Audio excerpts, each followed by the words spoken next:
for folks who don't know, the Free State Project is a movement of voluntary human action where we are trying to concentrate libertarians in the state of New Hampshire. I think we've done more in the last decade than every other libertarian movement combined has accomplished in the last 5 decades.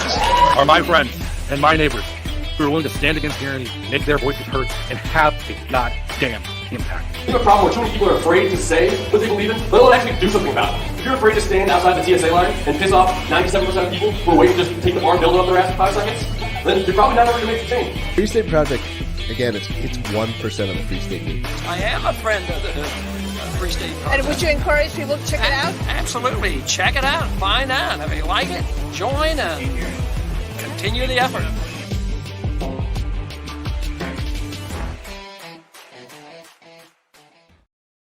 Ladies and gentlemen, boys and girls, libertarians, anarchists, movers, natives, and those on your way. Thanks for tuning in to another episode of Free State Live, where you can learn all about how to live free or die in the free state of New Hampshire. First and foremost, it's time to welcome back your hosts. I'm Justin O'Donnell, host of the O'Donnell for Liberty podcast and former candidate for U.S. Senate for the Libertarian Party.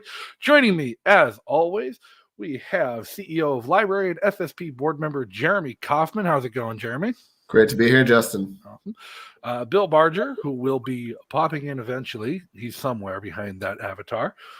And joining us this week, host of the Liberty Block and chairman of the board of New Hampshire Independence, Alu Axelman. Alu, how's it going? Great. Thank you very much for having me. Well, thanks for coming on and thanks for joining us this week. We got a great chat planned. But first and foremost, everyone's used to the weekly update and weekly news, but first of the year, we've got a year in review. Jeremy, take it away. Review. Yeah, no, it's actually very positive. And I'm doing this off the cuff. And if you're not convinced of that, you will be very soon. But last year was really an incredible year for New Hampshire. I think it's quite arguably the best year in our history. And we entered the year with big expectations. We never had so many Free Staters elected, as well as all these groups that are also like generally supporting a liberty agenda, a bunch of rebuild candidates, a bunch of NHLA candidates, a bunch of AFP candidates, et cetera, et cetera, et cetera. So we were going in with a big year. That we just keep skipping past this, but we got a bunch of endorsements for the movement as well at the beginning of the year. Michael Malice, Dave Smith, Tho Bishop, Breaky talking about it. And one of the first ways in which the year got started was with a very ambitious school choice or education freedom account agenda. And a bunch of this basically passed. And so this was one of the big wins in New Hampshire. You can get $5,000 a year now if you want to spend that on basically any curriculum you want, the Ron Paul curriculum, private materials, however you want to spend that money, you as a parent are eligible to do that in New Hampshire. And this April was like we can't even go through it. There's way too much, but it's like $200 million in tax cuts, emergency power reforms, cutting state jobs. There's restrictions on public school teachers teaching CRT, the vaccine passport ban. So the state can't participate in any kind of vaccine passport scheme. I mean, this was sort of the crown jewel, I would say, of the year. Not perfect, not saying it was 100% libertarian, but it was really, really big. This is just a funny one, but it's an example of how one reason I like ones like this is it's like we don't you can't make a society libertarian in a top-down way. Like you can't plan how to unwind the state. It takes a bunch of people from their local perspective doing their local thing to kind of unwind the state in their area, in their town, if they're a state rep in their area of expertise. And so this is like Keith Hammond's like, yeah, I'm going to make it easy to build flying cars in New Hampshire. I'm going to deregulate that so those businesses can come here. It's awesome. We can't do all the weeklies. We did a couple of salt takes here. I think there's so much. If you like that, if you need people complaining about libertarians winning, we've got a lot of that encouragement.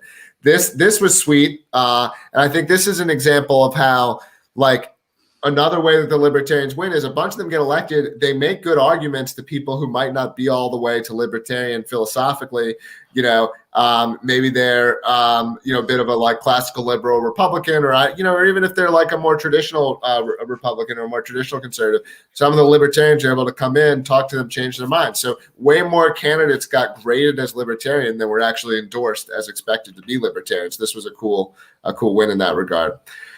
June had PorcFest. I don't know. This was one of the greatest PorcFests ever, arguably the greatest PorcFest ever. 2022 is going to be dope. So get your tickets if you haven't. 2/3 sold out. Quick note on that. There's a link in the description to porcfest.com to go get your tickets today. It's not just tickets that are 2/3 sold out. The local hotels are reporting that they're already selling out, and campsites are going fast too. Yeah, so you got to be a libertarian. You got to show you have that. I always get it wrong. Which way is your time preference? You have low time preference, right? So you got to buy your ticket in advance. Did I get the time preference direction right? Can someone check me? Is that so? I believe it's actually high time preference. If you're willing to spend, if you value your time more than anything else, you're going to spend your money now on something that rewards you now. Maybe it's low time. I guess I'm not it's high time preference. I think high time preference is when you want to spend your money for the immediate rewards. You got to have low time preference. You got to buy your tickets in advance. I don't know. I mean, you're right. I agree with you. You're right. So there were so many things that happened in 2021 that really showed like how much the libertarians are accomplishing here. But I thought this was an interesting one where like this was a leaked call from the governor talking to his own guys, basically being like, the libertarians have too much control. So, like when that's coming out in a leaked call, I think that's like a very positive sign. This could be a whole episode, but we're not going to do the LPNH drama. But again, that shows like, hey, most libertarian state in the country for Libertarian Party members now. Just keep going. There's so many news articles talking about how much how much Free Staters have in control now. I would say just keep going. But this is good evidence of getting into their heads. These are some of the progressive leaders being like, I'm not going to move to Massachusetts. And when they're adopting these defensive stances, it is good evidence that you're winning. Some police. In other words, they're thinking about moving to Massachusetts. Yeah, exactly. Right. Their mind. You're just preemptively saying the things. Yeah. I'm not going to download Getter. Yeah. Definitely Crypto 6, one of the sadder events, but can't get into it. This one's about me. I'm not going to read that one. But it was cool. It's part of why we had a record year. It definitely helped. That's our biggest web traffic month and so on of the year. Yep. Yeah, I think this one is cool because it shows how it's like seeping into the culture. New Hampshire is the state for libertarians. New Hampshire is the state for libertarians. As like a startup company guy, like that is your brand getting traction when people are repeating these things, right? And that's awesome to see because that's really how you win. People aren't going to actually read. Everyone's not going to read Alu's awesome like blog posts. Everyone's not going to read it, but when it seeps into the culture as this idea that people repeat it to each other, and that's awesome. This is your article, Alu. You recognize this one? Yeah. Yes, tell us about this one. Well, I see. Let's go, Brandon. A picture of that was the first article that Liberty Block published a few months ago, September, when 9 state representatives in New Hampshire, the New Hampshire House state reps, proposed a CACR, which is a type of legislation that would amend the Constitution. And this legislation would, if it passed the House and Senate, would go onto the ballot for the people to vote. And if 2/3 of the people voted in favor of it, we would leave several ties with DC, become a totally independent nation state, and never have to worry about federal laws or taxes or Let's Go Brandon or any other DC politician ever again. And we'll get into it. And there are 86 massive reasons, but really 28 trillion reasons to leave DC. So yeah, that was the first article. We've written like 5-10 more since then. Yeah.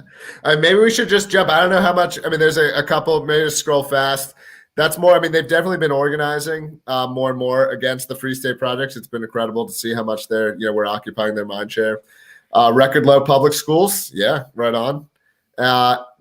That one. I continue to talk about this one, but we'll keep going. That's just another $100 million in money back per resident for state residents per year. More cultural awareness. Yeah, more cultural awareness. Absolutely. Rogan, right? Yeah. Tim Pool talking to Rogan about the Free State Project and the in-person protests is definitely. I don't know. I haven't seen too much of that while I've been here, so that was interesting. Put it this way: Yeah. Only hatred of the Free State Project could get the progressives to overcome their fear of COVID. Wow, we've cured COVID. Gather. Wow, yeah, We'll gather about it. Yeah. The ratings backed it up. Everyone said we were the freest. There's not really anyone disagreeing about this. So I think that's great. We finished the year #1 overall freest state in the country. And to go back to Alu's article in there, and the CACR submitted, and the legislative push to leave the country. The whole point of this episode. Alu, tell us more about that. You're the expert here. You're the chairman of New Hampshire Independence. What is the move and the push? What's behind the move and the push? And where do we stand in the fight for New Hampshire independence? Yeah, firstly, I just have to make a point, mostly for the federal government, IRS. The Foundation for New Hampshire Independence is a 501c3 nonprofit, according to the federal government and the state government.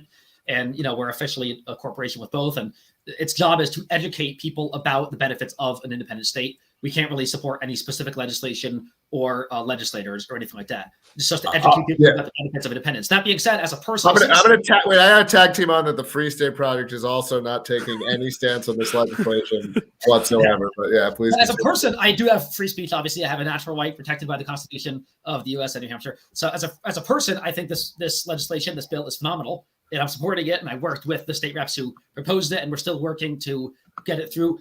Where is it right now? It's not yet in the House committee. A House committee, it's going to be in the House Committee for Federal State Affairs, State Federal Relations, and Veteran Affairs.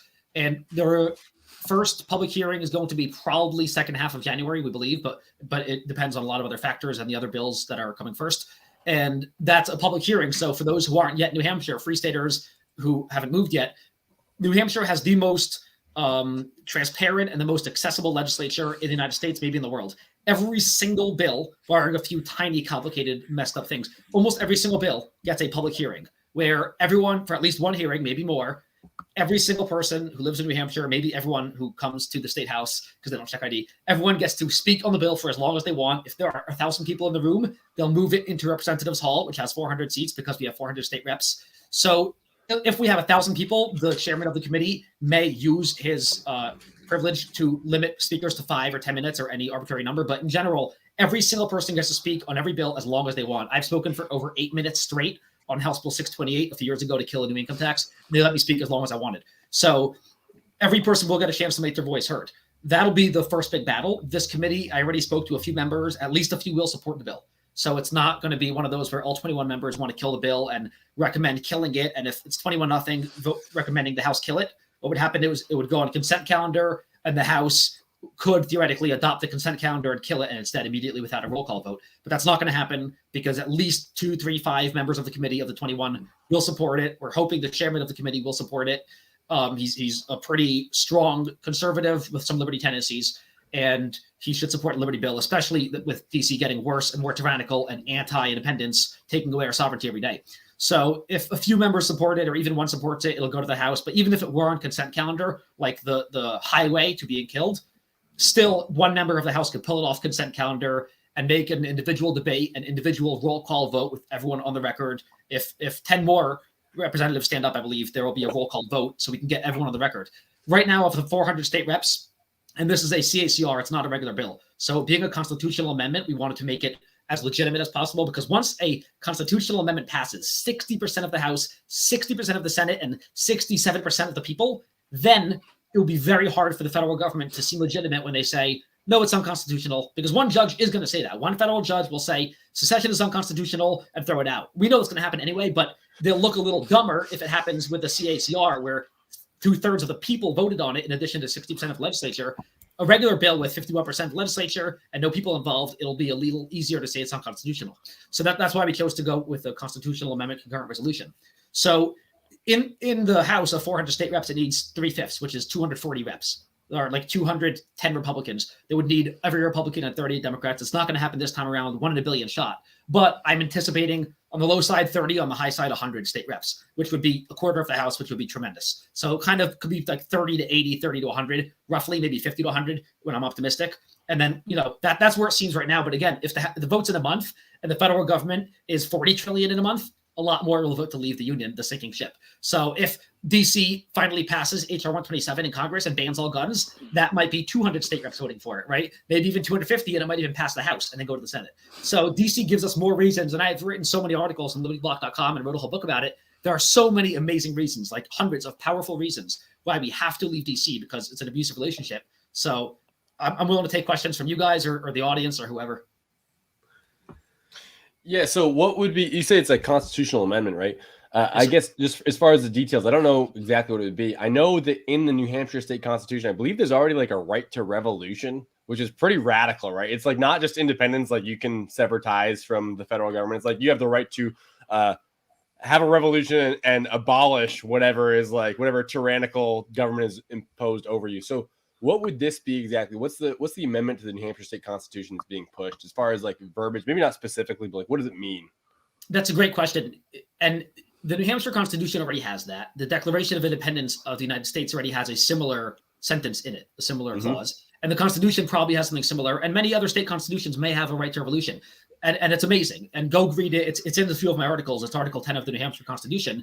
And it says that we have a right to revolution. When the ends of government become perverted to, liberty, we can overthrow the government or establish a new one or abolish it all. The problem with that is it's not very specific. It says when they become tyrannical, we can abolish it or start a new government if they're not listening to us. The problem is a lot of people, because of the Overton window slowly shifting, a lot of people still think, the Second Amendment is for when they become tyrannical, but they're not yet. They still think it's not tyranny yet. Again, as I wrote in Proto-Fascism, which explains the tyranny, Blueprint for Liberty, it explains this is tyranny. This is bad and it's going to get worse, but this is what anyone, including the founders, would consider extreme severe tyranny. Again, the tyranny we have now in the United States is a lot worse by almost every single measure, a lot worse overall than it was in 1776 when founders put their lives on the line to fight the British Empire. So this is tyranny. So a lot of people are afraid and they say, well, the Second Amendment is here in case we ever have to use it, in case the government becomes tyrannical. And I always ask them, if this is not tyranny, what is? Locking everyone down, forcing you to get 3, 4, 5 vaccine every month, putting you in isolation camps like Australia, then will you admit that it's tyranny? So it is tyranny. But to get to your question specifically, that right to revolution is not very specific. It doesn't say when the federal government forces you to take a jab, or the federal government forces you to send your kids to government school, then revolt. And that's why people are waiting for the tyranny. You know what I mean? Tyranny is arbitrary. The good thing about CACR 32 is it's very specific. It doesn't say generally New Hampshire should be more independent and invoke the 10th Amendment and states' rights as opposed to leaving the union entirely. It doesn't say anything like non-specific. It's very specific. It says we are an independent nation. All references to the United States government are stricken from all of our constitution and our state laws. Wow. We are independent going forward. Starting tomorrow or tonight at midnight, we are an independent nation forever. DC 100% doesn't exist to us. They're dead to us. We're leaving full on divorce. That's all. So it's a very specific. That's why we wanted it. And in the discussions of creating the amendment, the language for it, we were debating, should it be a resolution, like a non-binding resolution that I think Texas had in the past at some point?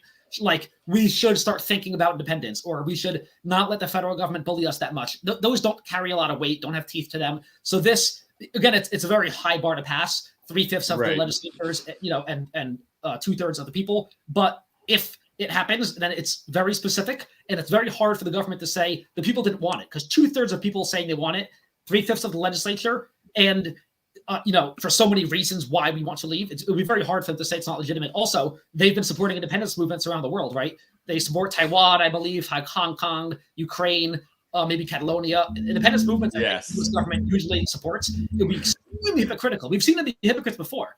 Again, it's a whole chapter in Proto-Fascism about how they're hypocrites. But it would be extremely difficult to get that past PR as far as public relations around the world for them if they crushed us after 2/3 of the people vote to leave them.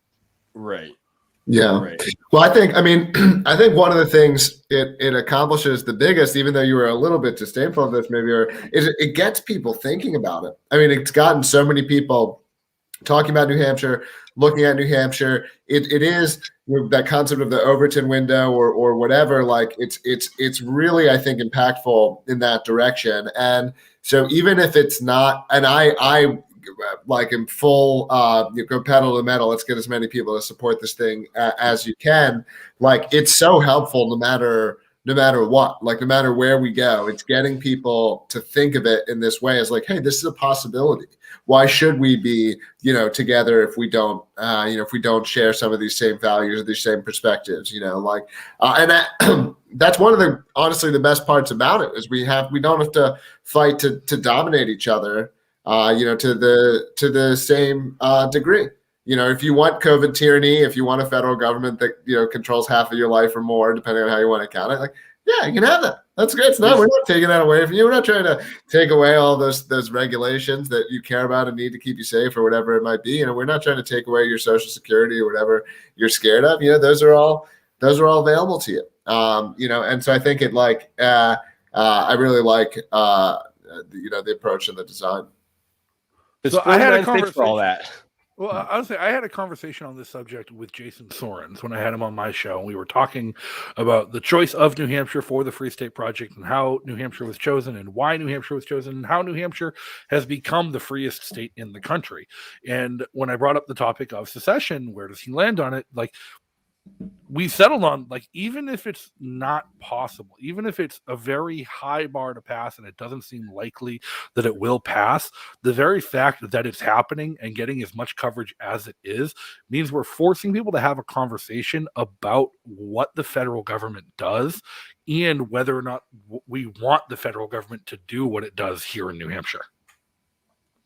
Yeah, and it's like I feel like so many people are asleep to the idea that we could do without it. I don't think most people realize, and there's probably Lou could probably give more talking points here, but we pay more to the federal government, I believe, than we get back from them, right? So when people say, well, how would we fund all our special programs that the government funds, the federal government funds? It's like, well, I believe that pretty much every year we put more into the federal government than we get back. So we would fund all those things by having all the money we weren't giving to the federal government. Like, that's pretty straightforward. If you're not subtracting, then you can feed more into your own economy. Yeah, and and if only to represent the perspective of like being a little bit more skeptical of secession, which I think is a very respectable position. I want to be clear. But if you're a libertarian who has a problem with it, which I think there are a lot of specifics. How would these things work? Would this be introducing a bunch more complexity, a bunch more problems, etc. The approach that they would still want is to get concessions from the federal government, right? Like, even the libertarians who don't want to secede want concessions from the federal government, right? And so what better way to accomplish that than to have, a group that's really saying, well, no, if you don't give us these things. So I think that like really every libertarian should be cheering this on, even if you're not 100% on. Exactly. Excellent point. If we get 50 votes for this legislation in the House, imagine what that does to leverage. Right now, the federal government has all the power in the world, the most powerful entity in the history of the universe of mankind. But New Hampshire has no power, right? We're just a tiny state, 1.3 million, stupid, dumb hicks. We're all crazy libertarians. But if we get 50 votes in the House for independence and they realize, holy crap, that is only going to keep growing, what does that do to our leverage in the debate, like you just said, for concessions? Then the next year, they're going to say, okay, we're going to start respecting states' rights. We're not going to do any federal vaccine mandates. We're going to let you nullify whatever you want. Please don't leave us. Because once one slave state runs away from the big government, like Taiwan, why does China? And China is, one of the few governments that in most ways may actually be more authoritarian than the DC government. They might be. Xi Jinping is venture communist.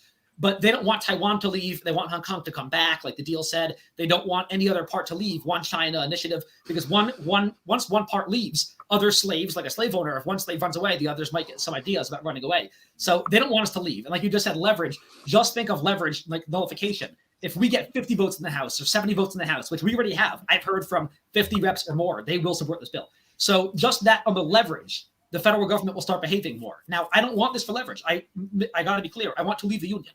I don't want, again, think of it as an abusive relationship. If you threaten to leave your abusive husband and he says, I won't beat you, I won't beat you so hard. You don't want to just, threaten to leave and get concessions and leverage. You want to leave him. So if you're threatening to leave, you really want to leave him. This isn't about threatening or leverage, but for those who don't want to leave yet, yes, that's a great point. If it'll be a shot across the bow and it'll put them in their place and make them at least afraid. And wouldn't it be nice to give a middle finger to DC politicians and make them afraid for once, right? We're afraid of them because they rob us. Wouldn't it be nice to make them afraid of us? Yeah, start thinking about ways that you can nullify the government. Start thinking about ways that you can deny them power in one area or another. And that goes true for people in New Hampshire and all over. But that's like one of the ways that I think that's the future. I don't think there's any future that's fixing things at a federal level. So yeah, so I have to mention nullification because I think Jeremy, when you were on the Tim Pool show a few weeks ago, and it was an awesome episode. you mentioned nullification. I think you touched upon secession, and you said nullification. It's simpler. It's happening already. We can do it. We can keep doing it more and more, and that is the path. I agree with you, and I disagree, but I agree with you on almost 100%. Here's the thing about it. Nullification is not the end. It's the means to the end, because what's going to happen naturally, and this is going to happen over the next 5-10 years. Nullification is not the end. It's the first step towards secession. Secession generally will be around 3 steps. The first step is the state will nullify federal laws. A lot of leftist states do this with immigration and cannabis and some other laws, and a few conservative states now do it with gun laws. I think 5, 10, 20 Republican states, like Kansas, Wyoming, I think Oklahoma, have nullified all present and future gun laws. And New Hampshire is going to pass that bill in the next year or 2, I'm sure. So we're going to nullify federal gun laws. That's step 1, nullification. Step 2 is going to be federal courts and or the federal government will rule it's unconstitutional, blah, blah, whatever. It doesn't matter. We'll say, screw you. They'll say, screw you. What's going to happen is because they steal money from us, the federal government takes 30 to 50% of each of our money plus corporate taxes from businesses, and they give back a little bit of it, like half of it to us. They send some of it to the Taliban, their friends, their cronies, Goldman Sachs. They pocket it, they waste it, they abuse it. But they do send some back to the states with grants. Every single year, the federal government gives billions of dollars in grants from the federal DHS to the state DHS and military and police, from the federal HHS to state hospitals and state HHS, right? State education, federal to state education, right? They give us billions. New Hampshire gets $3 billion out of the $6 billion for our state budget. Our state budget is $6 billion. We get $3 billion from the federal government, but we send them probably 5, 10, 20 billion, right? They're going to cut that funding. They take it, but they're not going to give it back unless we start obeying and stop nullifying their laws. That's step 2. They're going to threaten to stop sending the money.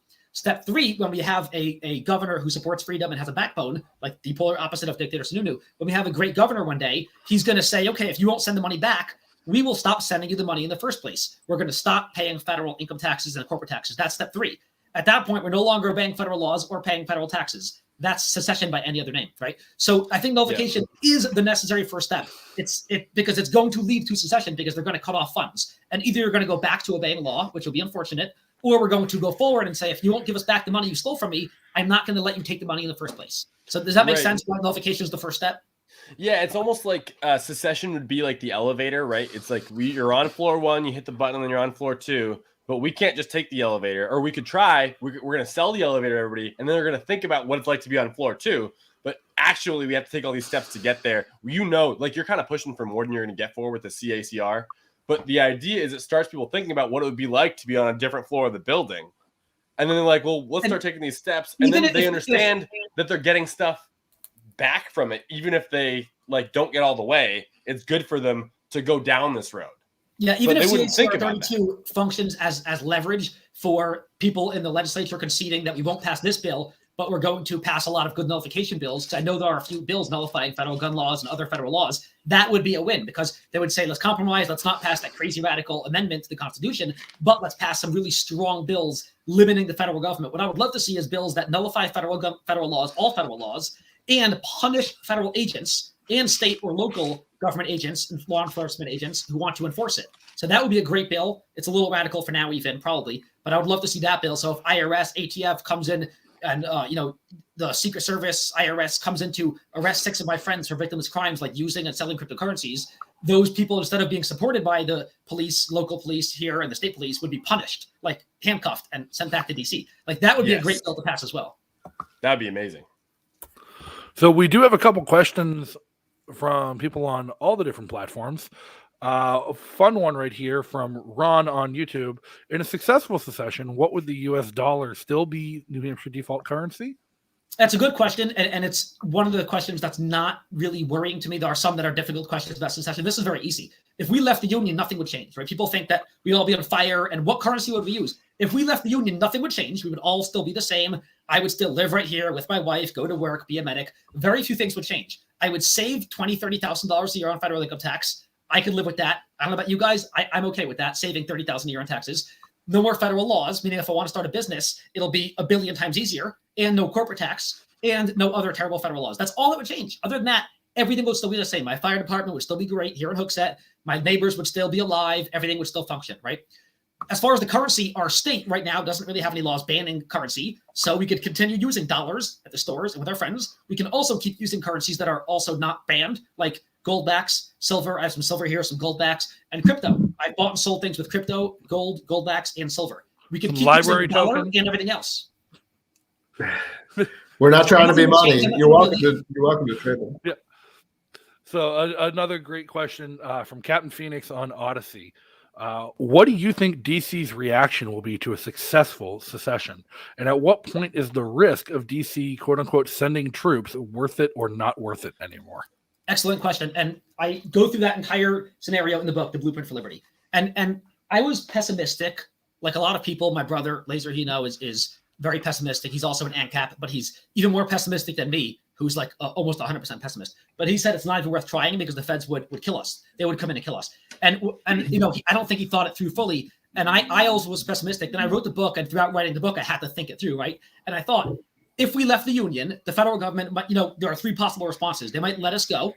They might fight us. And if they fight us, they might win and they might lose. So there's letting us go, there's winning the war or losing the war, right? Hopefully they would let us go peacefully and no bloodshed. Brexit happened with no bloodshed. That was a country, a state leaving the Union. This is also a state leaving the Union. Very, very similar. So people think it's a union. This is a country. It's not. The United States is a union, and state is a synonym with country. So New Hampshire is a country, always has been, always will be. So it would be very similar to Brexit, and that happened, thank God, with no bloodshed. It took a few years, but it happened. So hopefully they wouldn't attack us. And it would be, we'd live peacefully. We could have amicable relations. We could have trade and maybe even military alliances, treaties of some sort. Now, if they do attack us, so already not ideal. If they try to declare war on us, an embargo is an act of war, I believe, internationally. So if they embargo or launch a hot war, what would they do? They can bomb all of us and flatten New Hampshire, which kills everyone here, kills the 40% of people who didn't vote for it, like Democrats, and kills people. What a PR disaster. Yeah, PR disaster, obviously, around the world. So they've done it before, you know, corona fascism, but it would still be bad PR. That may not totally stop them, but they wouldn't want really bad PR and condemned by the world, you know, UN and world governments. So that would be bad, but also it would kill people in New Hampshire, kill people in Maine and Massachusetts if they bomb everyone indiscriminately, and they would lose all the land and tax sheep. You know, we're all sheep, we pay taxes. It would be horrific. They couldn't do it. They can try to arrest like the 1,000 biggest activists for independence. They can arrest me and Jeremy and Carla and Ian. Like, what are they going to do? Go arrest 1,000 people who for what? Free speech? You know, for rebellion, for insurrection? I guess they've done it before. So they could try that. Probably wouldn't work very well because again, we have a decentralized movement. We have like 5 different websites. We have NHindependence.org, but also NHX.us, Liberty Block. We have NHexit.com. We have so many websites. We're so decentralized here in New Hampshire, the Liberty Movement. So they couldn't really attack us that way. They can send people. So instead of bombing or something, they can send soldiers from the U.S. government door to door. Now, some soldiers would obey, some wouldn't obey. I don't know the numbers, maybe 50-50, who knows? Let's say all the U.S. military soldiers obeyed and they said, we're going to go to New Hampshire and our own brothers, sisters, cousins, friends, neighbors, we're going to go kill them. Okay. If the U.S. government sends, 80,000 Marines, all their Marines and Spec Ops door to door to kill 1.3 million people in New Hampshire, forget the bad PR, Bill. The world would condemn them, obviously. Even if, let's say they were psychotic, because we know, the DC politicians are sociopaths. Would they win? Can they go to door and kill every person in New Hampshire? I don't think so. There's not enough. We have hundreds of thousands of people with AR-15s in New Hampshire. That's the fact. So would the soldiers come door to door and try to kill every person? Again, I don't want to think about slaughter, but it would be a pretty difficult endeavor for the U.S. military to do that. So they can't do bombs. They can't do door to door. I don't know how they'd win a war. I think the battle isn't over. I'm not. People think it's fun to think about that stuff, I guess, or interesting, and I'm not. I'm sorry. I guess I'm not trying to throw cold water on the conversation, but it's to me, the battle is how do you get enough people to support the idea? If they're 70-80% of a group of people in a geological area that actually share a set of values, whether they want to be their own country, whether we wanted to join Canada, okay, right? It's happened. That's one of the few ways you actually see these realignments. If you look at realignments that actually stick, that actually work, if you look, because we have an oligopoly of countries. So when do you see a realignment? It's when you have a density of values or perspective in an area. That's the only thing that can sustain it, and that's what causes areas to break apart too. When you have factionalization inside of a country, that separated in this geographic way. That's a great hint into another question asked. Masha on YouTube asked, "What percent of the vote would we consider a cultural win?" Yeah, well, having the vote happen, or do you mean percentage? If this percentage of the vote in the House of Representatives, or both? Let's go down the line. What percentage of the House would we consider a cultural win? And if we get 2/3 of the House, what percentage of the popular vote would we consider a cultural win in favor of secession? Well, okay. But we would need 2/3 of the vote for it to pass. But it's still a win if we get 20%. It shows that enough people are mad enough people are willing to go to the polls and say, we don't want to be part of this country anymore. 20% is a substantial portion of the population. Well, something I will say is that the state reps also, and I like the design of it for this reason, is that because it's a constitutional amendment, like the state reps can also say, well, like, I just think the people should be allowed to vote on it. So if a state rep is getting a bunch of people, constituents in their area saying they support it, like, the state rep is, my understanding, maybe I've got this wrong, so maybe you tell me if this is bullshit, but the state rep can be like, well, I just think the people should be allowed to vote on it, right? Like the state rep is not necessarily. Yeah, I think that's certainly a way you could think of it.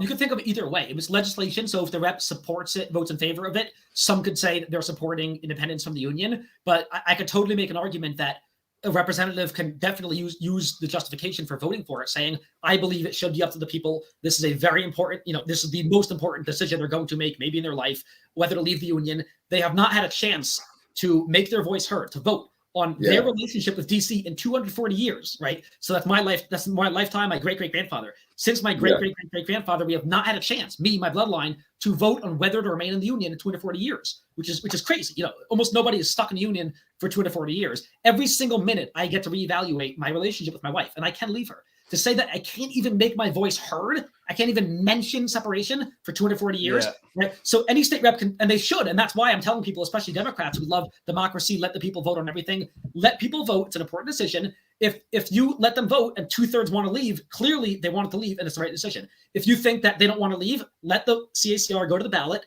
and the people will prove you right if they don't want to leave the union. So you're right. It's a very good argument to say, let the people vote. It's an important decision. And you, as a citizen, you're a state rep, you also get one vote. So let's put it on the ballot, let people vote on it. It's an important issue. Well, it's not unprecedented either. Like you've pointed out, Brexit happened. They wanted to leave a union that the British people were unhappy with.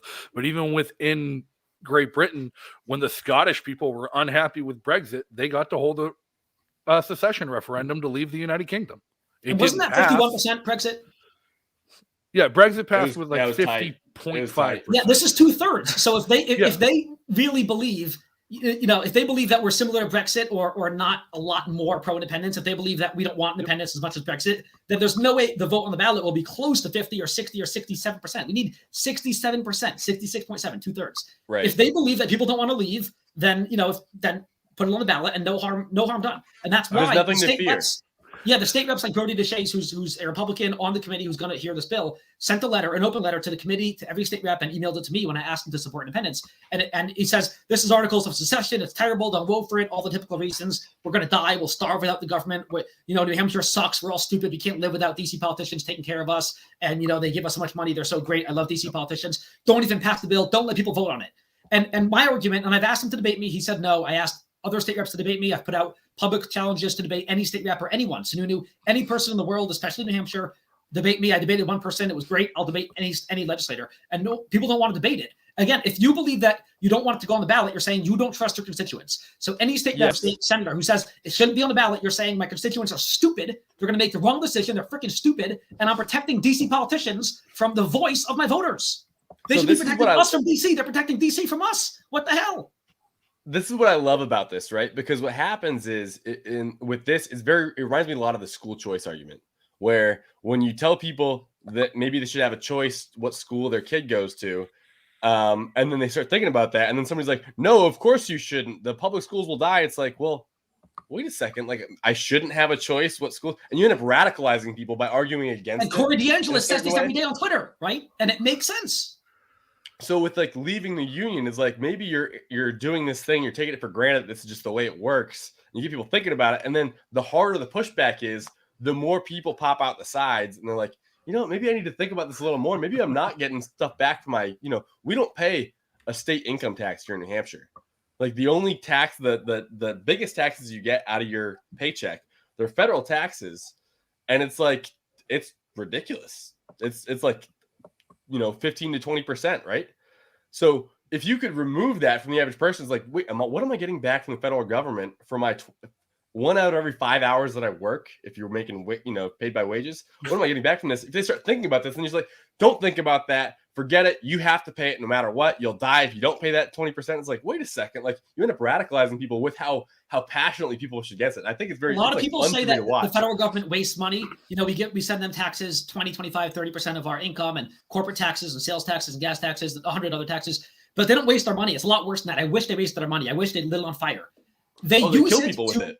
Yeah, they use it to kill people abroad, to enrich their friends, to increase corona fascism. They use it to pay police to screw me and keep me in my house, to shut down my gym so I can't work out for a year. In 2020, I couldn't work out. They use it to send, drones. They use it to buy drones. Portsmouth Police in New Hampshire on the Seacoast has 8 drones. They use it for Bearcats to abuse us, for surveillance programs, for LPRs. Every license plate in New Hampshire and in all 50 states is scanned 24/7, every minute, thousands and thousands being scanned. That's what they use it for. They use it for surveillance and abuse of us. I wish they wasted it. So we're sending them money, and now we know it's no longer a conspiracy. The federal government, NIH, through Echo Labs, funded the Wuhan lab in China, and they created the virus. Then we're funding the vaccines, so we're all transferring money from us to Pfizer and Moderna, who are making record 20, 30, 50, 100 billion a year on the vaccines. And the federal government's using taxpayer money to buy them, pre-order them in case they don't work. They're pre-ordering, so they have no financial risk.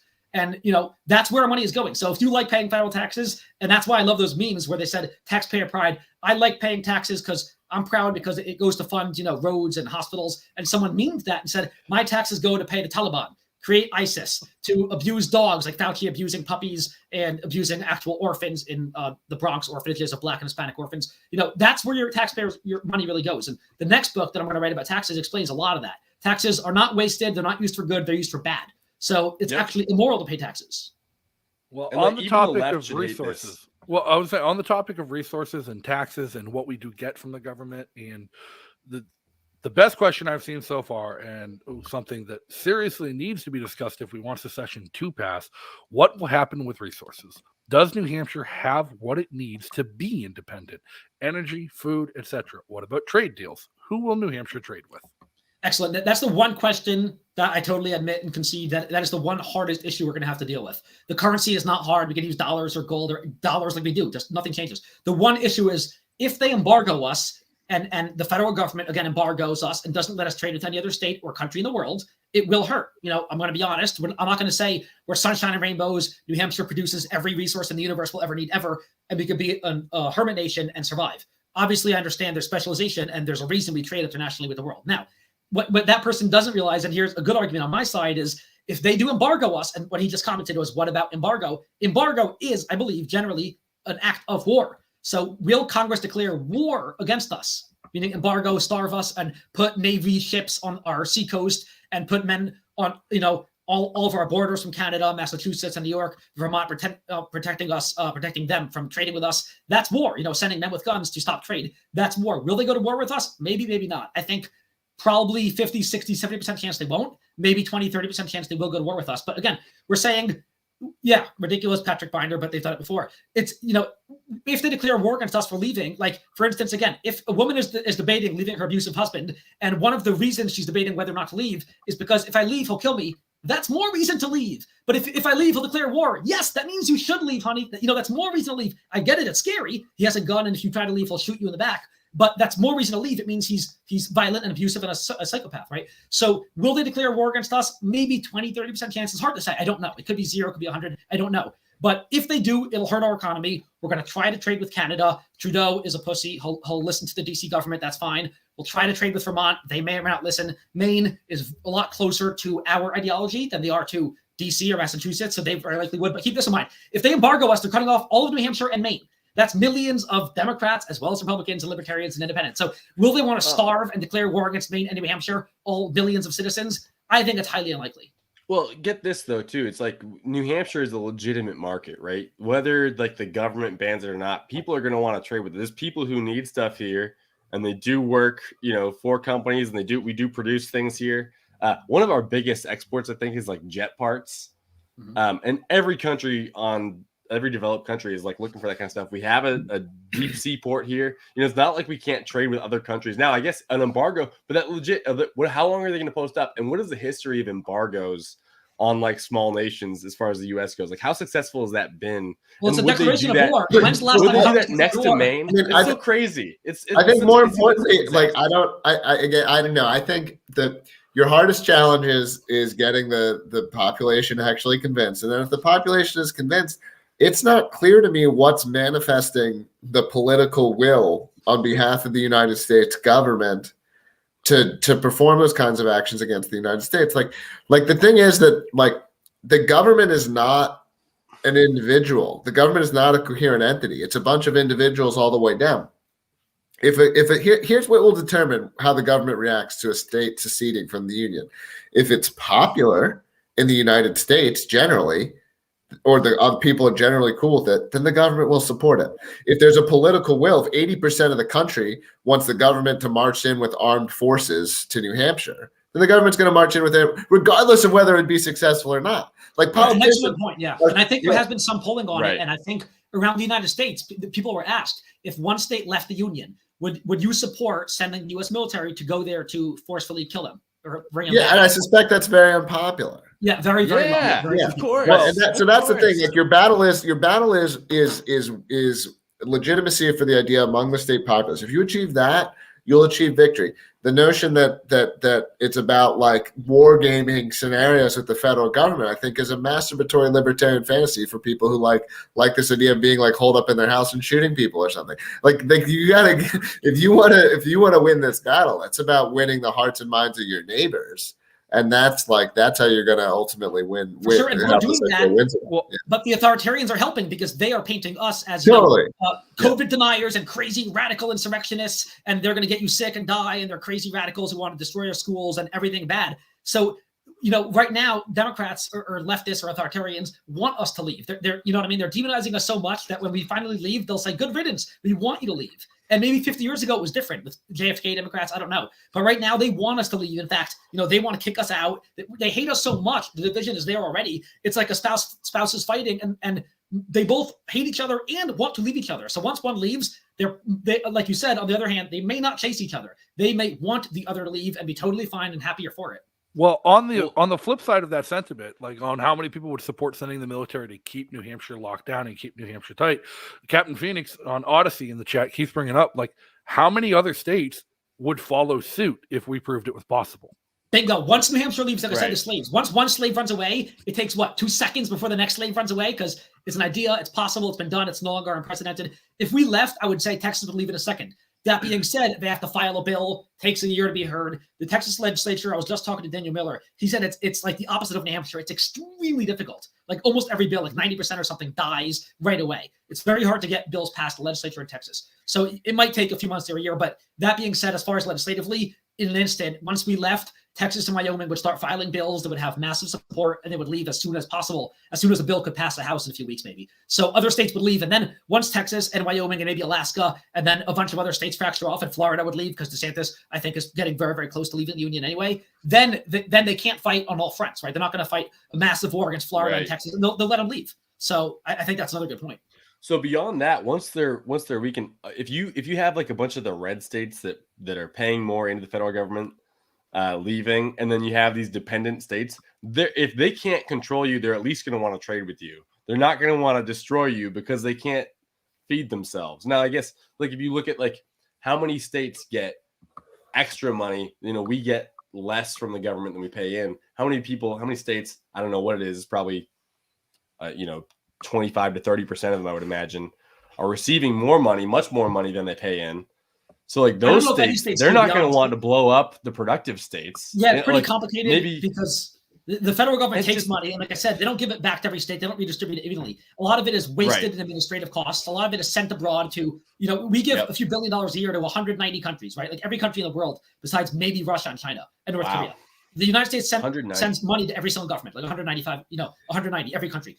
Some are a few billion, some are a few hundred million, but they're sending money abroad. So I think every state actually gets less than they pay in, to be honest. The leftists say Kentucky, West Virginia, those poor, dumb Republicans, they get more money than they send in. I don't know if that's true or not. I tried. Yeah, there's a bunch of bullshit around those numbers generally. So there's stuff around my understanding is that like both military locations influence it a bunch, and then also that there's age of population stuff that influences a bunch where it's like yeah, they're getting more back, but it's like they're getting their social security Medicare, money Social and stuff like Security. that. Yeah, and so it's like finding you have to be. I don't know what the right answer is. I just know that there's like a lot of people use that data to create a narrative that's not. But another important thing is not just, it's very complicated, but not just net taxes and net benefits from federal spending or federal welfare into the state. It's what does the federal government do? The federal government studies showed years ago, what less regulations, less inflation. Years ago, the federal regulations, the billions of regulations, cost the U.S. economy $2 trillion a year with a T, $1 trillion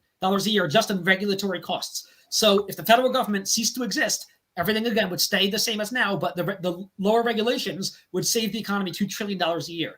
Divide that by 300 million, and I don't know, we're saving. I think. So what's happening on the? And I guess maybe this isn't even your involvement, so maybe you can speak third hand because, like, I don't know, I'm not directly involved in this stuff. What's happening on the grassroots side? Because I think if you want to get the legislators, like, it's like getting interest in the idea,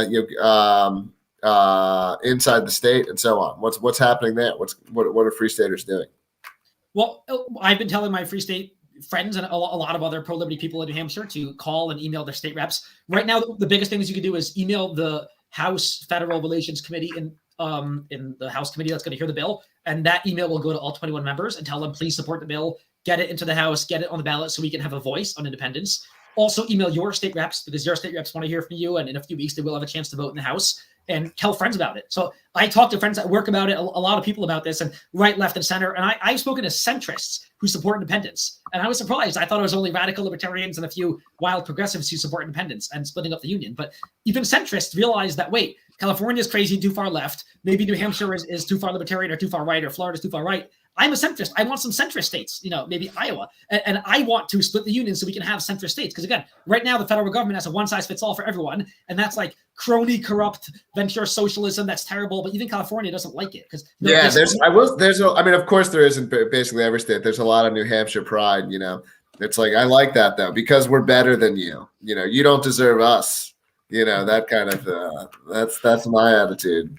And imagine how much money everybody's keeping in their pockets if we just eliminate the middleman. You know what? I'm changing I like that it's not you, it's me shirt. But if you're listening, Top Lobster, I just changed my mind. It is them. It's them. Yeah. It's not me. No, I'm out. It's not me. It's they you. Suck. We're great. New Hampshire's great. It's not us. It's them. So I changed my mind just now. Yeah. So you want to live in a bad state? There's 49 states for that. Yeah. Sarah on YouTube, Sarah on Facebook is asking, how do we inform ourselves on this information? I have a hard time finding where to begin, what to start reading or researching. A lot of these terms are confusing. Oh, great question. LibertyBlock.com right here explains pretty much everything. We've written dozens of articles about independence, dozens about corona fascism. If you do have $10 and you're willing to go to Amazon or find me, Blueprint for Liberty. If you find me, I'll sign it, obviously. It's like $10 or $9 on Amazon. It explains everything, why we have to secede, why we can't save America. It totally dispels all those horrific myths. We're never going to save America. It's less likely than a Kaufman presidency. It's pretty unlikely. Sorry, Joe. Extremely unlikely. I don't want to be president, so it's not going to run. We're not going to save America. Never going to happen. Every single state, especially the federal government's moving towards leftist authoritarianism every day. Nothing's going to change. That's the trend. What's not going to work? A question of states is not going to work. I explain why in the book. Electing better people, voting harder is not going to work. Petitions, whitehouse.gov petitions, definitely not going to work. I explain the one thing that has a prayer, and it's a small prayer, but the one thing that has a prayer is state independence. And no, our Pine Tree Riot, probably not going to work very well here. I appreciate the sentiment, but the one thing that's going to work is state independence. So libertyblock.com, nhandependence.org is the foundation, so it's educational. nhx.us and nhx.com, I believe, and a whole lot of other websites. But yeah, if you read the book and check out all the articles and videos and podcasts on Liberty Block and Liberty Block Podcast, you'll be extremely well informed. All right. And everyone else on Odyssey just wants to wonder why we're not running FSP candidates for mayor. And FSP so, I got to say, this last election here really got me belatedly animated about Manchester. So I'm planning to be pretty politically involved.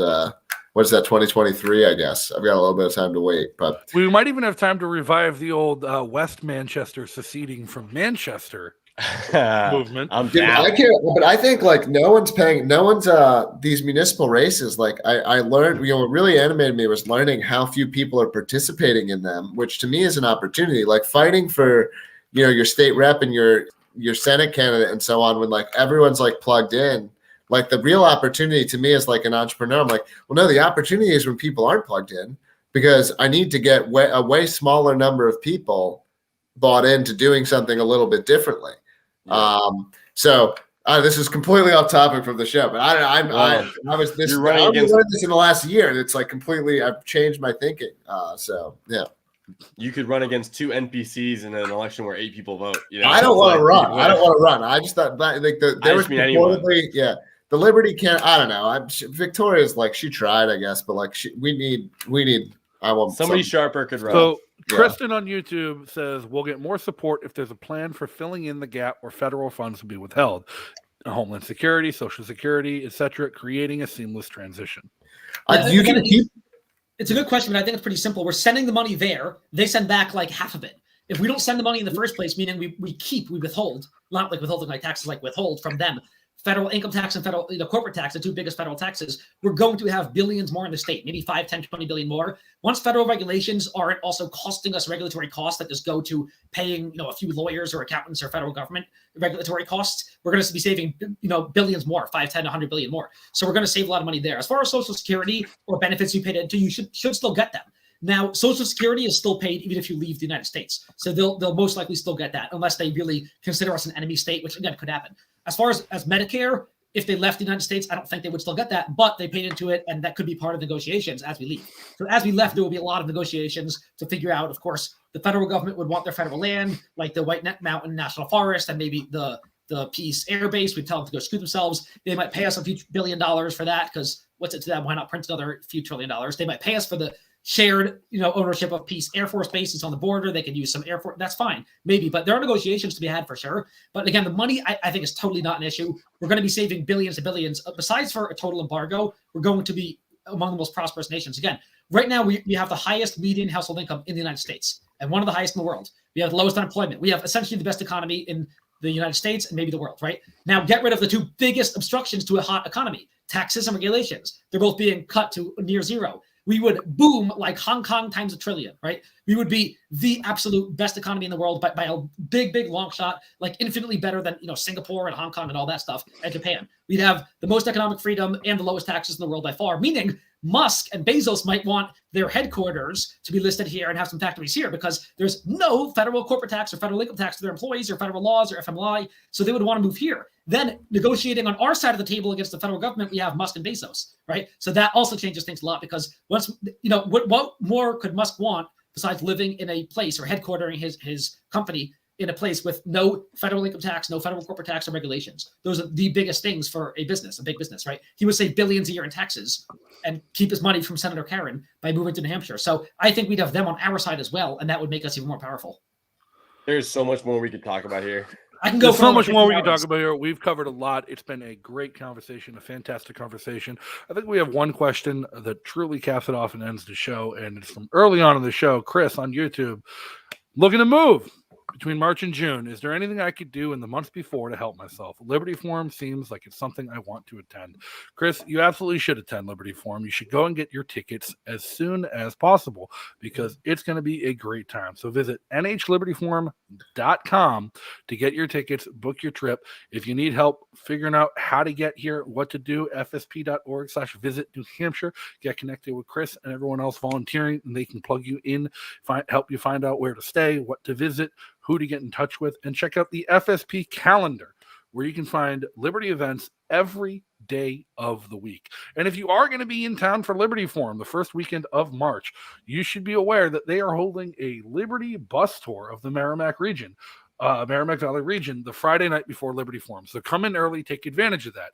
If you were familiar with what we were plugging the last month, they did a Liberty Seacoast bus tour to bring visitors and out-of-staters to tour the Seacoast region and learn about what it was like to live there, to work there, what kind of opportunities the Free State Project had created, and what kind of community there was for people to get settled in. They're doing another one. The last one sold out.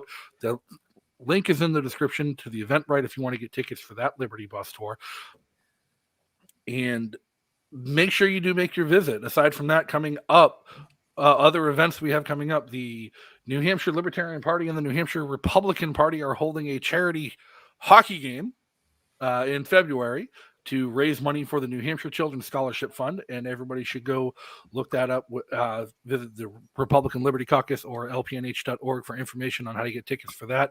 It's a great charity. It's going to be a great time. Libertarians hitting each other on the ice to raise money for charity. Make sure you give the Free State Project a follow on Twitter at Free State NH. Go check out that super thread of awesome events and awesome news from the Free State Project from the past year. And give Elliot a follow. Check out libertyblock.com for all the stuff he's working on. And as we said earlier in the show, PorcFest is 2/3 sold out. Campsites are going fast and hotels are booking up. So make sure you get to porcfest.com as soon as possible. Book your ticket. And it is a low time preference. Bob Robertson did correct us on Odyssey. So you can enjoy that in the future. Elliot, where can everybody follow you? I'm on Twitter, Facebook, Getter now as well. I see Joe Rogan just joined me on Getter. I'm on all the social media places, Float, Odyssey. We have Liberty Block and Hollow Axelman on Odyssey. Thanks, Jeremy. All the social medias on Amazon. They can find the books. Corona Fascism as well on Amazon. If you like Corona Fascism, you'll love the book. Simply goes through all the stuff involved in Corona Fascism and the corruption. So the books are all on Amazon. LibertyBlock.com, Twitter, Facebook are the best, and YouTube, Rumble, all that stuff. But Odyssey's probably the best for video, and also a podcast. So any podcast catcher app, it's just called the Liberty Block, I believe, podcast. So you can find us there too. Bill, where can everybody follow you? Just go to Bill is a joke on Twitter. It's just like shit posting. It's fun. I make memes.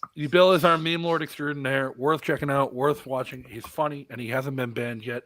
Jeremy, where can everybody keep in touch with what you're doing? You can follow me on Twitter at my name there, Jeremy Kaufman, and then I'm also on library/Odyssey at KAU FFJ. All right. And if you guys want to follow me on Twitter, it's at O'Donnell4NH. You can get links to all my work, my website, my podcast, and everything else I'm working on, as well as this show. But most importantly, make sure you give us subscribe, give a like, leave some comments, tell us what you thought about the show, tell us what topics you want us to cover in the future, and make sure you come back every Monday night at 8 p.m. for a great conversation. Next week, we're going to have Joel Valenzuela to join us to talk about living on cryptocurrency, getting completely off the US dollar and embracing the technological revolution that libertarians are ushering into a new world.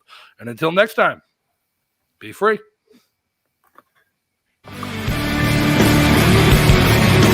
nice place to fight in the summer.